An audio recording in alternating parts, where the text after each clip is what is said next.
All right. So, hello everyone. This is ACM Design's intro to Figma workshop. This is, if you're watching this, this is probably in our design resource files in our shared Google folder. So we might be as time goes on, we might be updating this. So just for everyone to know, this is being recorded winter of 2022. So just for context, that's the date here. So whether or not you are transitioning into design or you're just starting out, or if you're an ACM officer who's learning about design or anyone else, I think this workshop will be helpful, which is why we're recording it and putting it in this, batch of resources. So this is the first one that's out. We'll be doing more for everyone in building this resource deck out. So hopefully you guys find that useful. So we'll go over a little bit on what exactly is Figma for those who are, just starting out in design. I have slides on this, but it's like I just figured I should just touch on it briefly because the bulk of this will be talking about the interface. And as you can see here with our table of contents, we have a lot to go over. It might be overwhelming. I will try to be as thorough and repeat myself or go slowly or whatnot. I'll try to do my best to make sure that it's digestible. But there's a lot more to this program, and these are just some of the skills that I'll be teaching, just so you have a basic, understanding of how this program works, and you have something to work with so that you can start designing on your own. So with that being said, what is Figma? So Figma is a program, a popular design program that a lot of designers are using right now. You might have heard of other programs such as Adobe XD or Sketch, and those are also great programs as well. But the great thing about Figma is that it's free for students. You can have an education account if you want and just verify your student email. But with even the free version or like the unverified version, you can still do a lot of things, pretty much the same things as you would with an education account. So that's really great. You have all access to all these features, and it's free. You don't have to pay for anything. It's also browser-based, so you can work in browser. You can work on the desktop app if you want. There is no lag. You usually won't crash anything unless you have too many programs open, which happened in my previous attempt to record this. So, but for the most part, everything should be smooth. So hopefully smooth sailing from here, knocking on wood. And it's just a great program with a lot of features that you can use for your design. So it's incredibly flexible. You can create great designs on this. And it's a really beginner-friendly software. So after going through this workshop, if you want to learn other design softwares such as Sketch or Adobe XD, feel free to. They're pretty much very similar. But if you're just starting out and you're not sure which one to pick, I personally recommend Figma.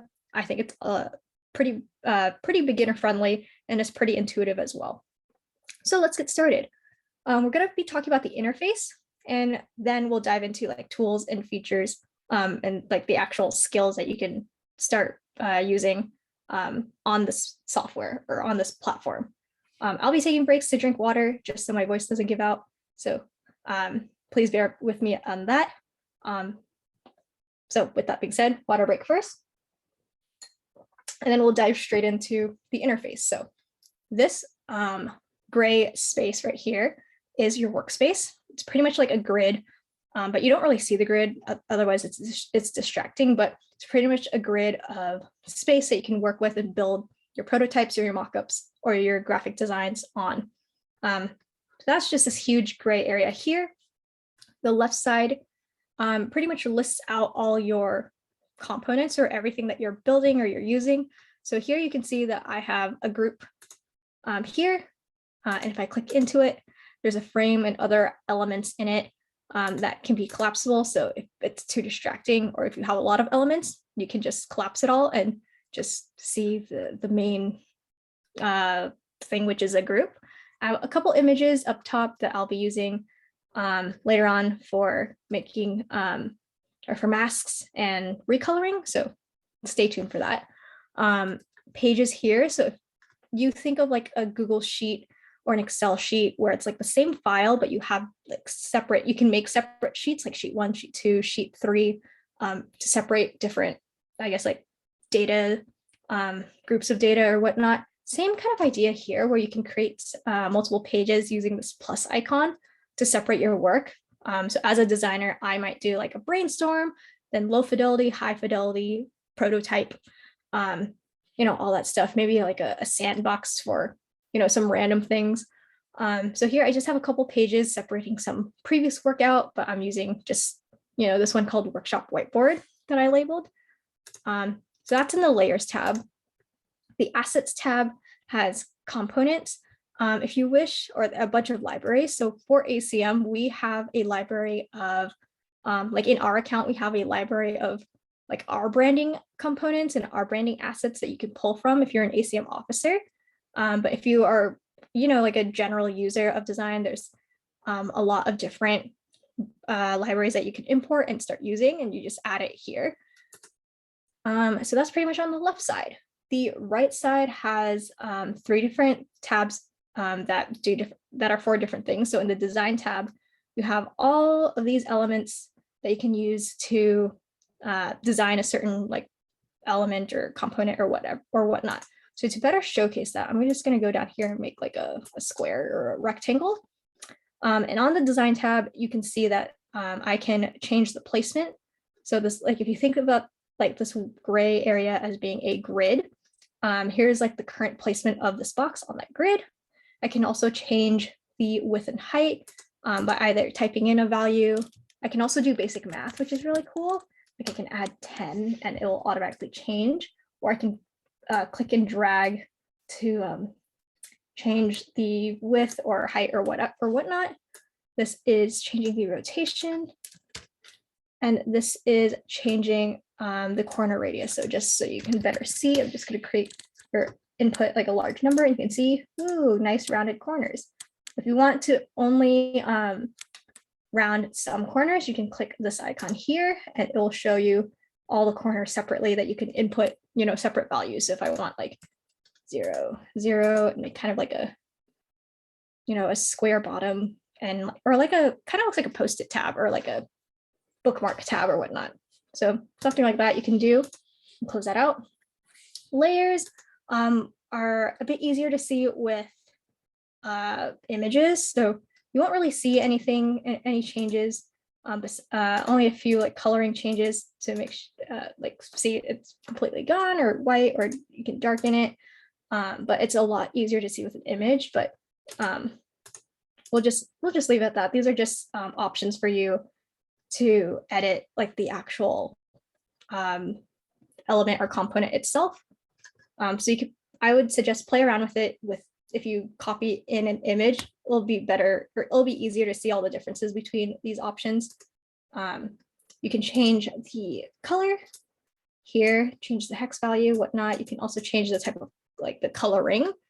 So gradients, all these types of gradients, angular gradients, radial gradients, all that stuff. Pass through. You can also do transparency, so it gets lighter, but if I put something behind it, whoops, see like, oh, look, it's like transparent. So that's what this is for. Or I can also change the transparency here with the coloring as well. So let me just change that back. I can also add a stroke for like shapes. A stroke option will appear. So that's just like an outline. You can change the width, the coloring.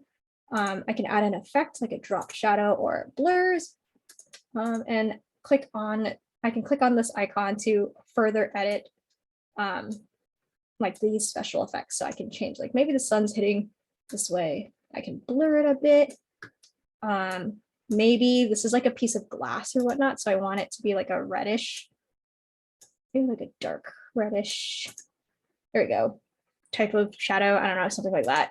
You can create something fancy like that. And say you create like this masterpiece of a tab, bookmark tab, I don't know, and you want to export it. And this could also be like for your social media graphics or whatnot. You design something here, you want to export it as a file. There's an export option down here. You can preview it, which I highly recommend. Make sure you're exporting the right thing. You can also rename it later on here. Red tab.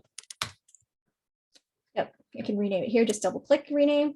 And I can change the file type to be a JPEG or SVG or PDF, and I can just click and it'll be in my downloads folder. So that's the design tab. The prototype tab is for when I'm creating frames. I can connect all the frames together so I can play it like I would see this application be used on like a phone or a desktop or whatnot. That's kind of cool. It's kind of like presenting in Google Slides. And I can also grab inspect, which has all these properties. I can grab CSS code in case I'm like building something out from scratch, which is really helpful. I won't go over like too much on the prototyping tab as of now, but it's pretty much like, it's very simple. You just like click and drag, make sure like all the arrows are pointing to the right thing from like where you want to start to where you want to end. I can do like another workshop on that, but for now it's just design. Otherwise it's a bit overwhelming. So for the design tab, that's pretty much everything on the right side, especially for like a shape like this. It'll change a bit as you use like say like a text box. They'll have like an option for fonts, which I'll show you in a bit. So that's just the right side. Now this top bar has a lot of options as well. So here with this F, kind of like your home or your file button, as you would see in like a Word document. Here you have your move, which you can like click move things around, or you can change the shape of something or change the dimensions. And the keyboard shortcut is V.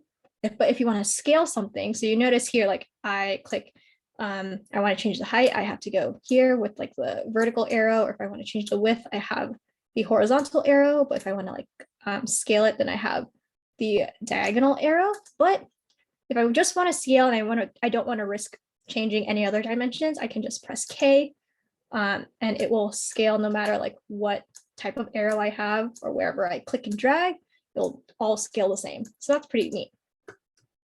Here I have a frame. I have a button for frames. There's also a slice option, but we'll just go over frame for now. This is pretty much the foundation of your design, especially if you're designing for a product or you're a UX UI designer. This is what you would be using a lot of. And if you know what you're designing for, like for a phone app or for a desktop app, or even if you're a graphic designer, if you know you're designing a Facebook graphic versus an Instagram graphic, and you aren't sure of like the size that you should have, like you're worried that you create something and then you export it and it's too small or too big or whatever. Figma has selected frames for you to choose from, and they all are like preset with the correct dimensions. So here, like I can just bring in a frame for the iPhone 13 Pro Max, but if I go back, I can see a lot of options for tablets, desktop. I'm creating slides for a presentation, paper if you're creating a resume, social media posts. So a lot of options here. So, whoops. Or like you can also draw one if you have like a specific set of dimensions you want to use. So, but I'll just keep the 13 Pro Max one here for now. Here are all my shapes with keyboard shortcuts on the right side, all the basic shapes that you might need. And if you don't have like a shape that you want, you can draw it, especially for like it's like blurbs, or not blurb, or like just very wonky shapes or curvy shapes or whatnot. I can use the pen tool. There's also the pencil tool, but I'll only focus on the pen tool now. I can create, oh, it's not a blurb, it's a blob. I can't English right now, but I can do something like this, close it out. There's a blob and fill it in. It's like, I don't know, like a lake or something, or like a deformed dog bone. I don't know. Yeah, and I have a blobular shape. Let me just create just a crazier blob, or Okay, and then done. Remove the stroke here. Let me scale it down and show you what it looks like inside this frame. Let me get closer to it. So when I mean put it, when I mean the frame is like a foundation for your design. So everything you design in this frame is going to show in like your phone screen or whatnot, or whatever device that you're designing for. So in our cases, it's a phone screen. So here you'll see that this frame here and this blob here are right next to each other on this left side. They're listed on the left side. They're in our workspace. We can see them. If I place it inside, let's a bit more so it looks kind of cool. Cool. All right, it's this blobular shape. If I place it inside, you can tell it's inside the frame because it will go under the frame here, and you can collapse it and you can see. If it was just on top, if I just left it on top like this, you'll see it's still next to each other. It's not in it. So if I click present or whatnot, it's not going to show anything. So let me show you like the difference. So here, and if I play it, pray this loads correctly. See, now it's inside this phone screen. If it was just on top. Oops. Then I wouldn't see anything here. So that's what I mean. You also have text boxes. So hello world, as us tech people say. Okay, just put this here. And see here with the text box, I have a section for text, so I can change the font if I want to. So that's what it looks like. You can scroll through all the fonts, but we're just going to go back to our good friend Poppins. I can change the text effects, so I can make it bold if I wanted to, change the font size, change the spacing between the letters. Okay, if I do it like this and it's 2 lines, I can also change the line, the spaces between the lines. I can change the alignment. If I create this text box to be bigger, I can also change the alignment within the text box. Cut off some extra space within the text box itself, things like that. A lot of options there. I can also change the color or whatnot, but I'm just going to put this here. Then you can see it. Now it's inside the frame. I can see it played, or I can see it on the phone screen. I have the move tool, so I can just click and drag and move around, but I usually just use the move option, or I just use my mouse pad and the plus and minus to zoom in and out. And you also have comments, so it's like a Google Doc where you can comment on certain aspects, like remember to add color. Ooh. And then now I can see like, oh, here is a comment about like if other people are looking at your work. And then you can click out of it or mark done or whatnot. This is the name of your file. This is the name of the folder that it's in. And oops, if I click out of it and say I click on like this blob, I'll see some different symbols here. So a lot of different options. We'll focus on like these two. So this is the component icon for creating things like buttons. And we'll go over what a component is in a bit. Masking, and we'll also go over that just so you know. And then a couple of Boolean grouping options. So unioning things, subtracting things, intersecting things. This is a bit more complicated. I would suggest you play around with these, but for now, we'll just go over 2 of them. Cool audio or like a call feature. If you want to work in a group, you'll see who is on this file on here. They'll show up as different bubbles. You can share the link. And then again, like this play button is like the present button or present presentation button on the PowerPoint or on Google Slides. Okay, so that is the interface. I know it's a lot. We went over a lot. So water break, and then we'll come back with tools and features and start talking a bit more about like different aspects. So water. All right. So ordering, what does this mean? So you'll see that here in this left section, everything's kind of listed out, right? But in terms of like what the order of placement is, you might have seen it when I was playing around with like the frame and this blob, but let me also just create two new things, and then let me recolor one. We'll go blue because it's like, we'll do blue and yellow for UCLA. Okay, and then we'll name this square, or we'll just name it yellow. This one we'll name blue. So you'll see here that they are listed in our left side. So we can see them, they're here, they're in our workspace, right?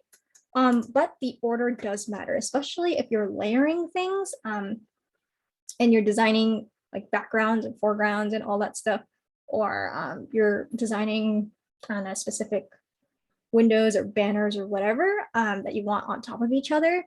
The order is important. So you can see that the blue is on top of the yellow. So if I put them on top of each other, blue is on top of yellow. So blue is in the front, or like what, if it's like a stack of paper, it's the top sheet of paper, and yellow is in the back.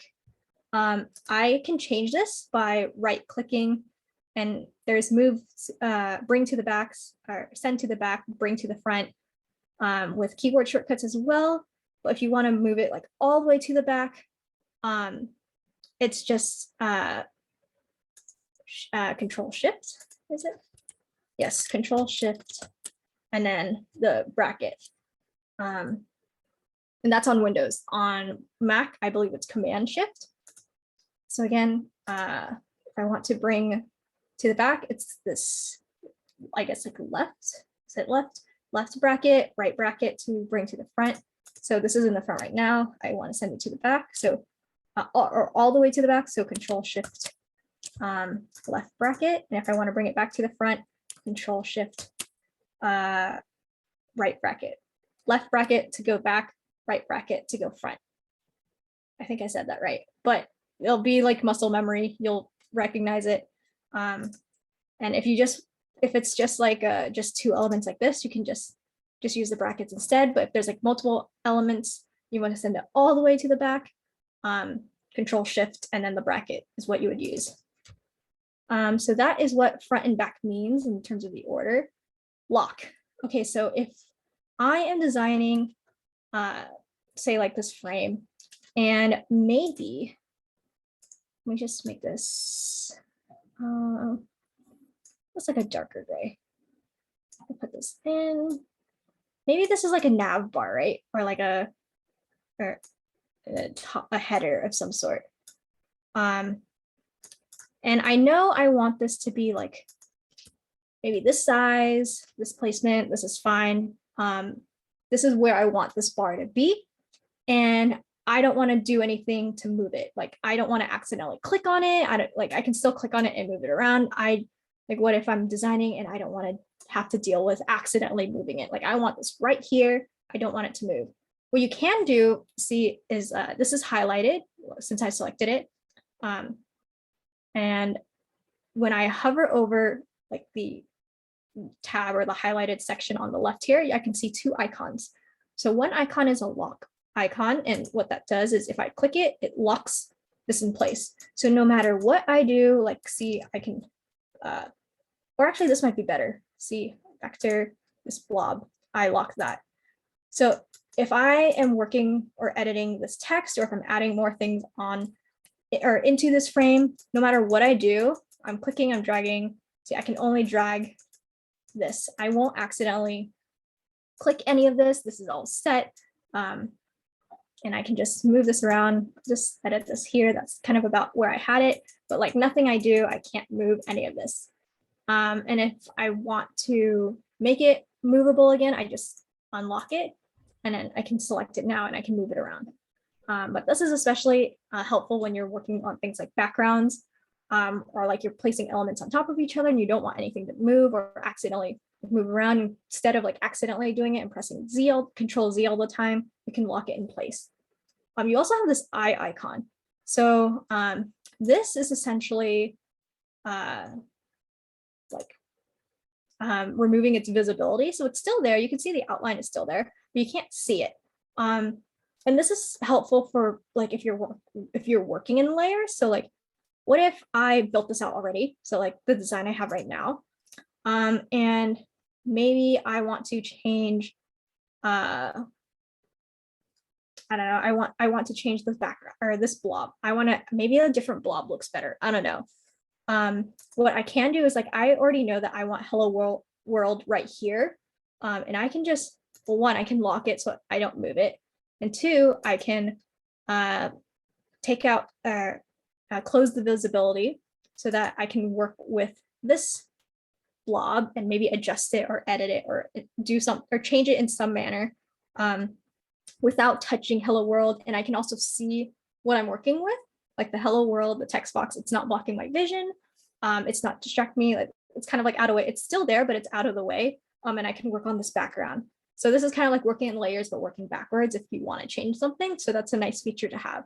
And again, if you want to bring it back again, just open the eye back up and it's there again. And maybe you changed the background.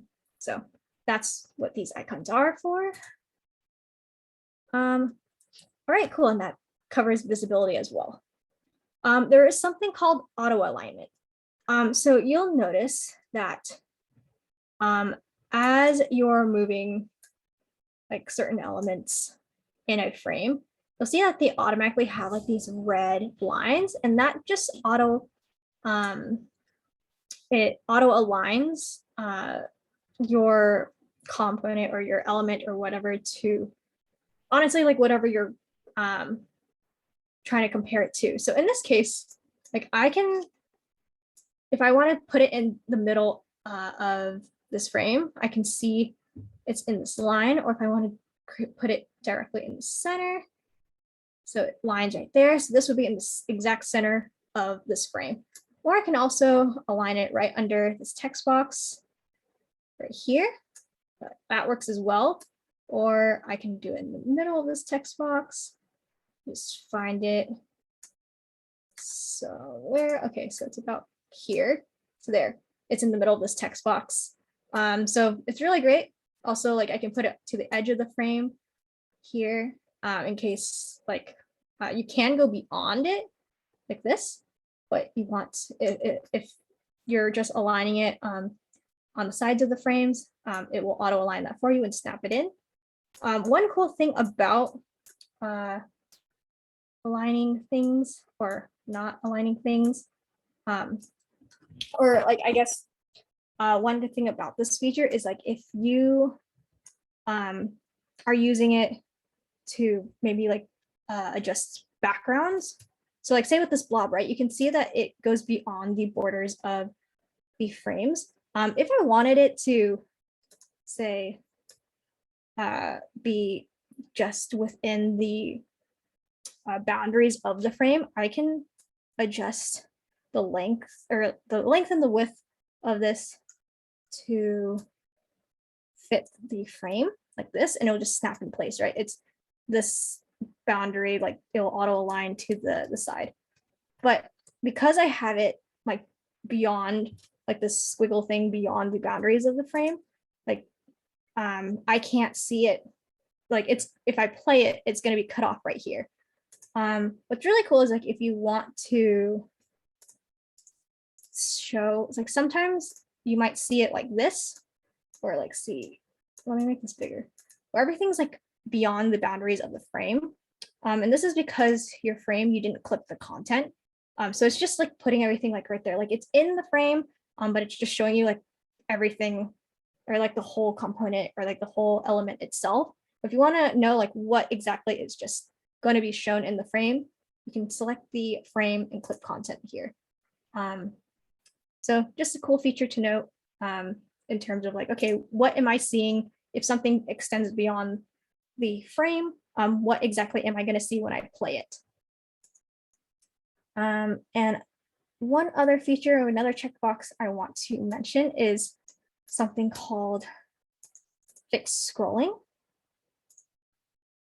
So with this header, right, think about it, if like you have a long screen, or if you're scrolling down on your phone in an app, your navigation bar at the bottom and your header will usually stay in place. However, in this scenario, and I lengthened this frame to show you. So here I can scroll right, but all of this, like this header is not fixed. It's scrolling with the whole content.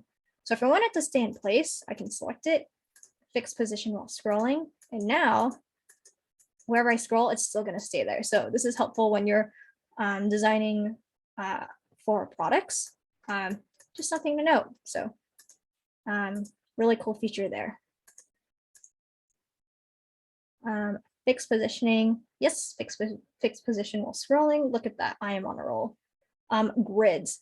So maybe you don't want to like freeball things like I am right now and just kind of place things wherever. Maybe you have like a set layout that you want to work with. So here, if you select the frame, there's something called a layout grid. And here it just auto creates like a pretty much like makes your frame like into a section of like grid paper for you to align things wherever you want. But you can also change it to columns like this or rows, and you can change the sizing of everything. You can change what are called gutters, which is pretty much the white space between like columns and rows. If you want to add more white space for more to let elements breathe. So these are just guidelines. So they won't show up in your prototype when you play it.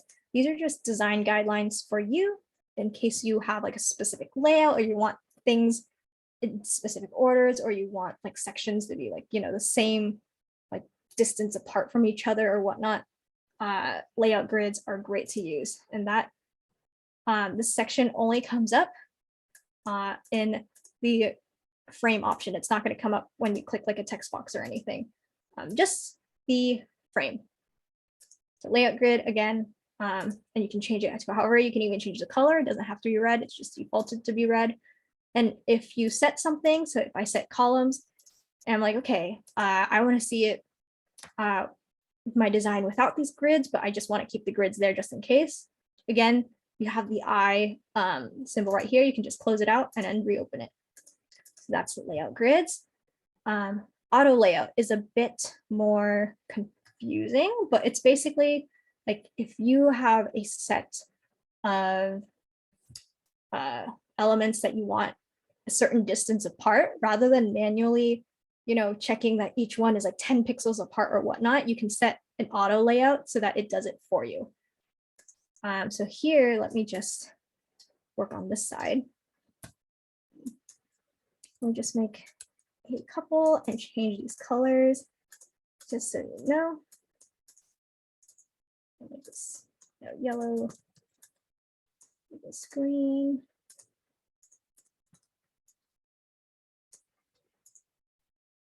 This blue.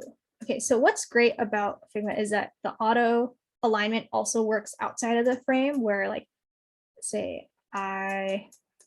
this is 22, right? 22 pixels apart.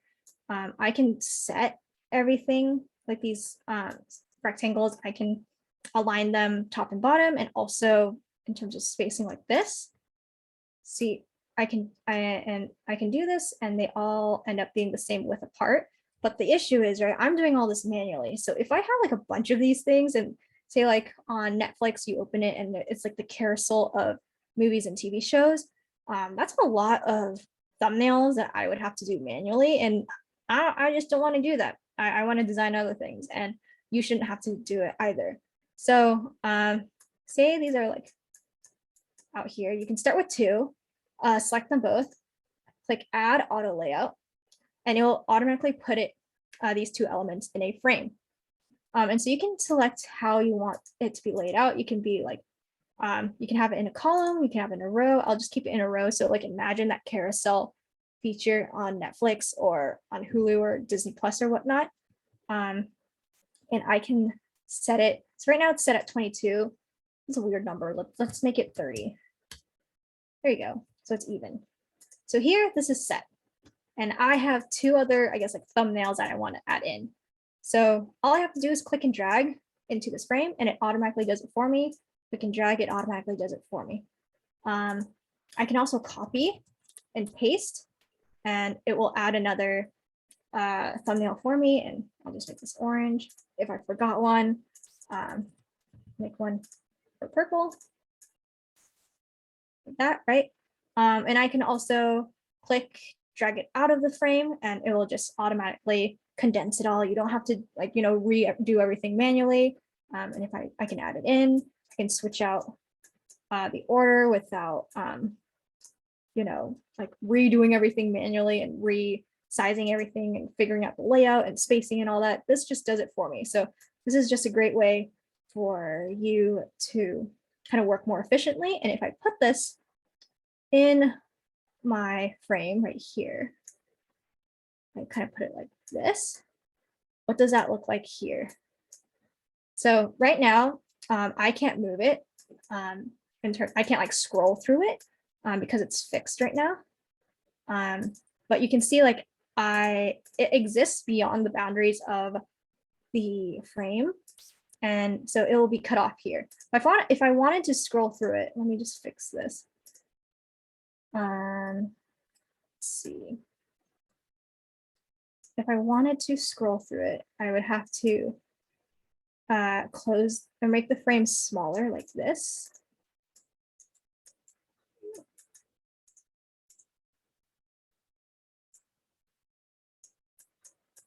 Oops.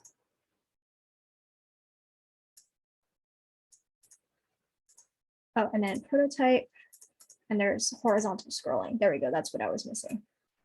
And then I think, would this be better if I scroll? Or I might have to. Okay, let's try that to see if it works. But okay, I'm gonna move it a bit this way. So here, so if I'm looking at pictures or movies, this is something that I can do, which is really cool, and kind of scroll through all these options. But to make it scroll, I'd have to go to prototype and horizontal scrolling. That's kind of later on in terms of how to prototype. But this is an option of what you can use auto layout for, which is pretty cool. All right, the next thing is grouping. Grouping is one of the features that I use a lot, or one of the actions that I use a lot in Figma. So essentially, if you're building something, and also just let me recolor this to make this, let's make this teal. It's a muted pastel. We'll do prettier colors. And purple. So say I want to do something I don't know, like this.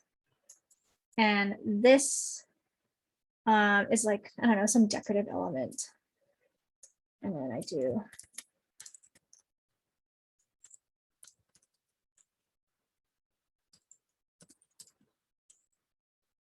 portfolio. Maybe I do some decorative element like that to highlight a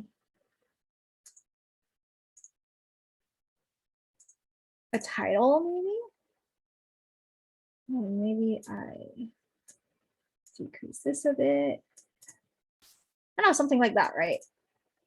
Maybe I'm designing this on the side like I am right now. It's not in this frame right now. It's kind of oh, this is a graphic or a icon or whatever I'm designing. It's on the side, but there's multiple parts to it. And so I'm designing it on the side, and say I want to move it into this frame, right?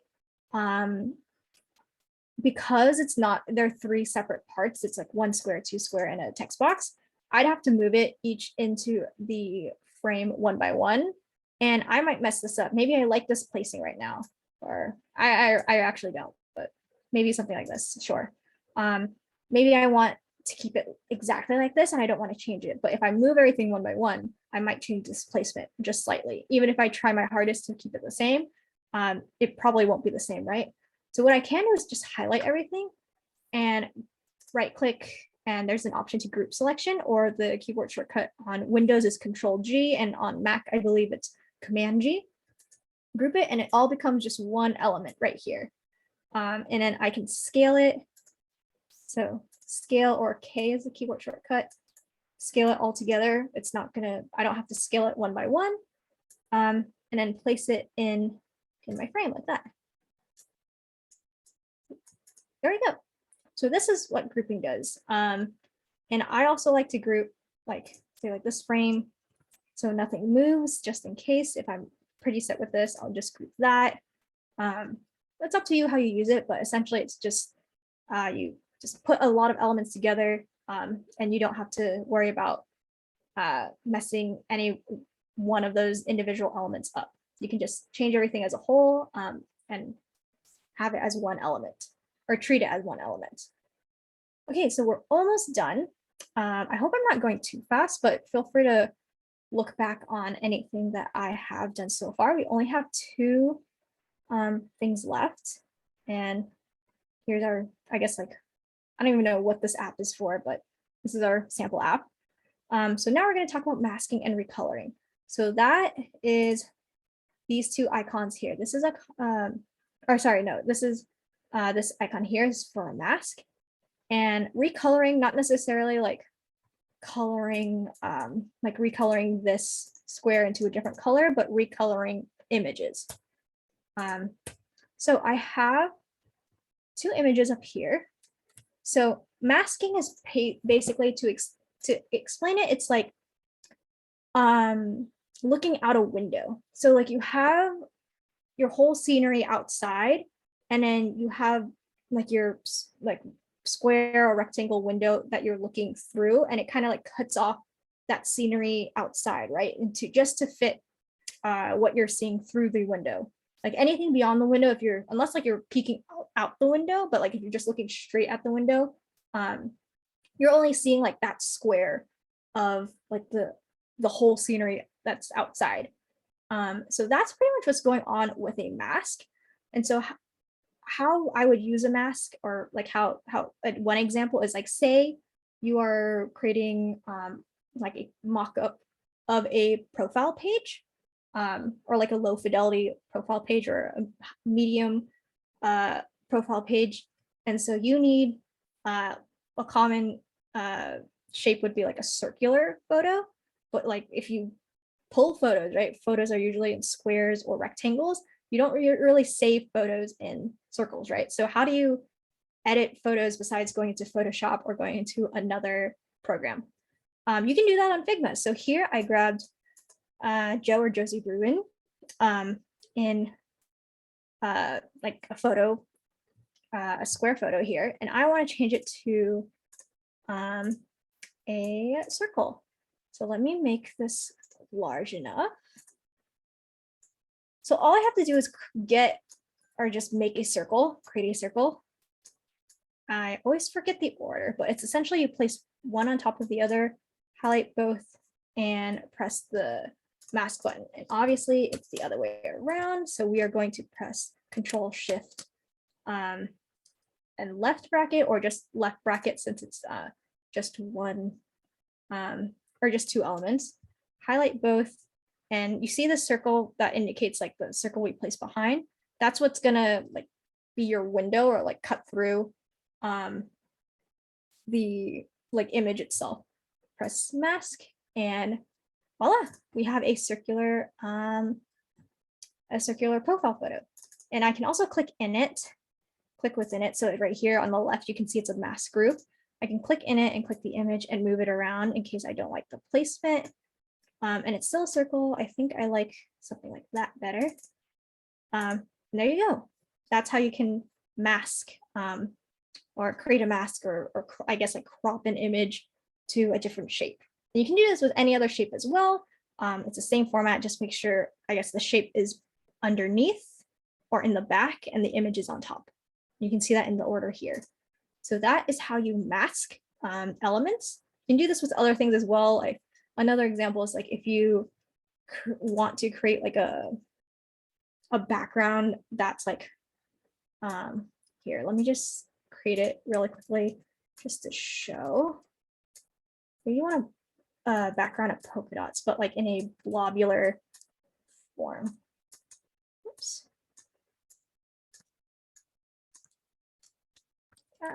There we go.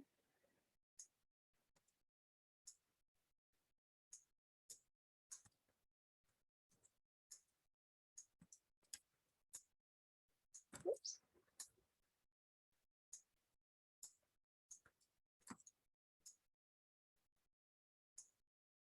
Okay, so I'll make it quite small just so you can see. And I'll just make like a bean shape.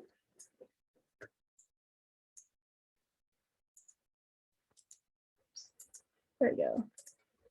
Done. Fill, get rid of the stroke because I don't want it.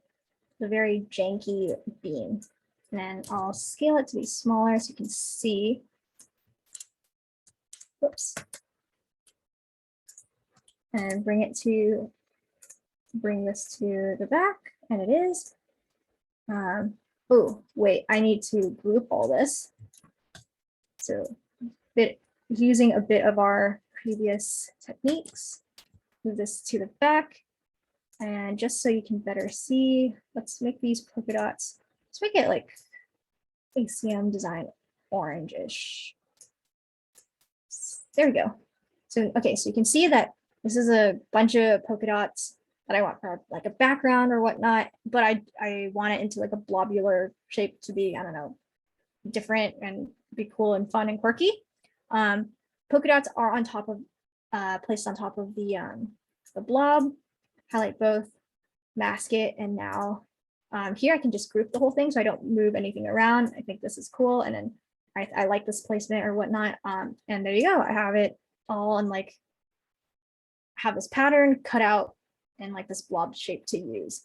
So that's another example of how you would use the masking tool to cut through shapes or create windows or anything of the sort. So yeah. Next is recoloring. So say I grab an image. So this is Twitter. And let's say like usually on branding sites, they have icons in specific colors, but let's just pretend Twitter's branding site only had black and white colored icons, right? And I want the blue Twitter bird, but I only have this image that I copied in and it's black. What I can do is kind of use the same masking technique to recolor. So I'll just grab a square, make it blue. I don't really know what the Twitter blue is, but maybe like that. Again, place it at the bottom, I believe. Highlight both, mask. Nope. Okay, this time it would be on top. Oops. There you go. Highlight both, mask, and there's like a masking technique. Group it all. Masking technique to recolor. Like black and white icons from images. Again, let's rewind. If I wanted to change this into like a branding color, so let's make it like ACM's blue instead. Kind of like that-ish. That instead, or like the website, maybe like it clashes with our colors for ACM, and we want it to use like the normal dark blue.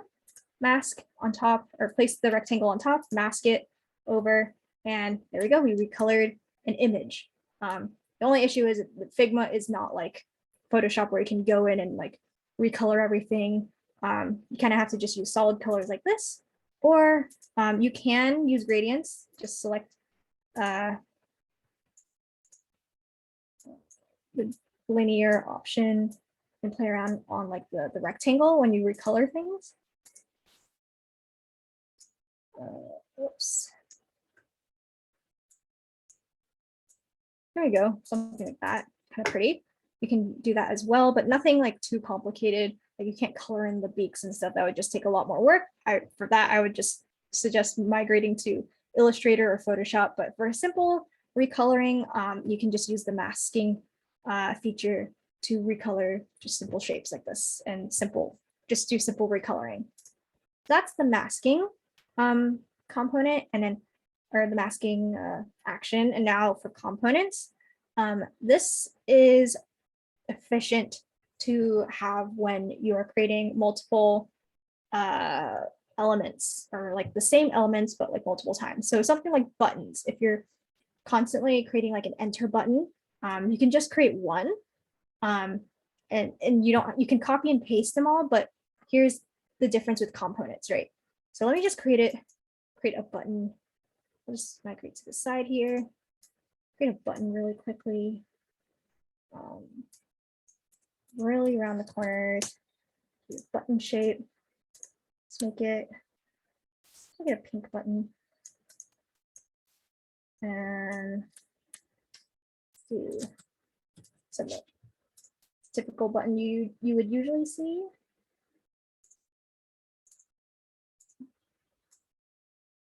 Something like that, right? Okay, I'm gonna group it all.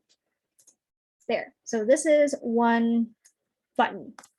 And say I need a lot of these buttons for like all the frames I'm building. There's like multiple submit things or submit pages I have to submit or whatnot. I need a lot of these buttons. So I could copy and paste a bunch of buttons here, right? So now I have 4 buttons. It's great, right? But what if someone comes in and it's like, oh, I don't like this pink. Make it a pastel pink. Now you have to go in, change all of them by hand, like this. And if you have thousands of frames or hundreds of frames or whatnot, and you have a ton of buttons of these buttons, you're gonna have to go through all of them and change them all one by one, which is not efficient. It's a lot of time wasted that you could be doing other things. So especially for elements that you know you're going to be creating a lot of that might be subjected to some sort of change, like even like text, like maybe instead of submit, you want it to be enter instead, right? You have to go through all of these and do it one by one. So you get the point. You can make it into a component, and you would want to make it into a component. So what this does essentially is that it will create a copy if you make it a copy, right? So here I'll be making copies of the same button. And then this with this icon here, this is like the master button, right? So essentially any changes that you make to this master button that's reflected with this icon, so you notice that I select these copies and they don't have that button. Any changes that I make to this master button will be reflected in the copies. So I don't like this pink. Okay, let's go in and let's make it mint instead. Look, everything else has changed. I only had to change one. Or I want this to say enter, and I want to center it. It'll center all of them. Cool, it's all done. I don't have to touch everything manually. Everything's done just by changing one button. All right, so that's the benefit of using components. But say like you are working on some frames, and maybe like one frame has to have like a separate type of button, right? Well, you can click on a copy and override the master is pretty much the thinking of it. Maybe I want this purple instead. And it won't change anything else. It will only change this one button, so that you can still be flexible and still change different elements or different copies or whatnot. But in case like something major happens and you have like an element like a button where you have multiple of them, you don't have to go through, if something changes, you don't have to go through and manually change every single one. So that's the benefit of components. All right, that is everything that we had to cover in our table of contents. I don't think I'm missing anything. I think this is it that I had to talk about. So with all of this, you should have enough to work with as a product designer, and have enough to start your product design or UX UI design journey or your graphic design journey. I hope you can find ways to incorporate some of these techniques and these features into your own work. Of course, Figma has a lot of other options that you can use, but these are pretty much what I would consider like the basic things or the basic actions that you can use, or pretty much like the basic tools that you need to start designing. So with that said, thank you all for sticking around. This was a long workshop. I'm sorry for that, but I hope everything was clear and that like I didn't go too fast or whatnot, but of course, feel free to look back. But this was Intro to Figma, and I hope it was helpful. So until next time, until the next series, and until the next iteration of this workshop, I will see you all next time. Thank you.